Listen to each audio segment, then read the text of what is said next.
Dear friends, welcome to the Wednesday Word on Wednesday the 9th of November. As you may know, the Church of England is coming to the end of a period of listening, discussion and reflection on the contentious issue of human sexuality.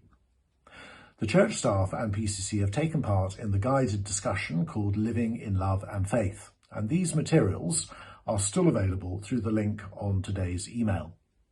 I wrote a response, which you can also read there.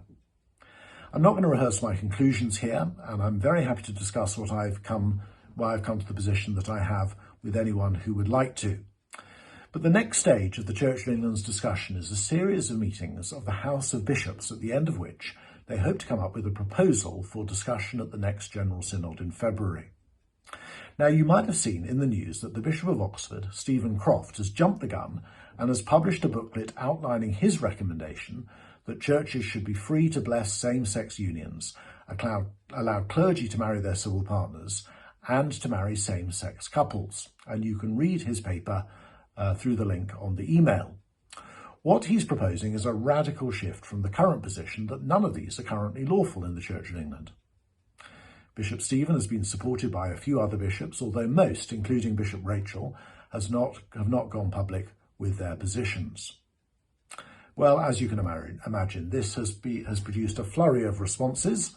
The fullest is a booklet written by Vaughan Roberts, Rector of St Ebbe's, Oxford, which you can also read on the email.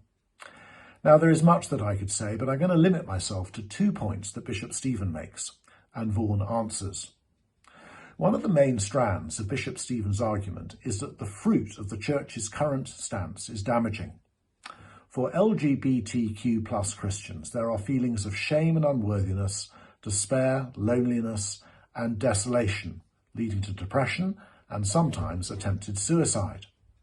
Some have attempted to change their sexual identity and have failed, and others are in damaging marriages, dishonestly trying to be something that they're not.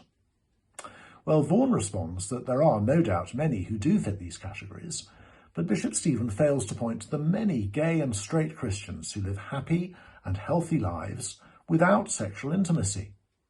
Indeed, his portrayal of celibacy and singleness lacks the balance which we see in the Bible. Both Jesus and Paul speak positively about singleness, whether deliberately chosen or for the sake of the kingdom of heaven.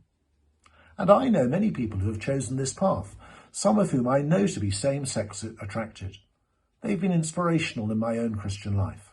They may well have experienced challenges, but they have only ever exhibited love, contentment, and joy in the Lord. Bishop Stephen's portrayal of the fruit of the Church's current teaching is one-sided and too negative. The second major strand of Bishop Stephen's argument is that there is a growing alienation between the institutional Church and much of society on this issue, because of a perceived lack of love and fairness. This is leading to a profound dislocation between the established Church, the Church of England, which is aiming to serve the whole of society, and that society which we serve. We're seen to inhabit a different moral universe. Well, Vaughan responds by saying that there's nothing new in the Church experiencing such dissonance within and hostility from the surrounding culture. The Lord Jesus told his disciples to expect no less. You do not belong to the world, but I've chosen you out of the world. That's why the world hates you. And in the history of the global Church, a gap between it and the society it inhabits is normal. Think of the Church in communist Russia, in Nazi Germany, or in China.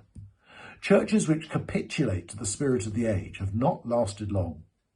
Churches which hold out a different vision for human flourishing, for what human flourishing looks like, are often those that are growing, not least amongst young people.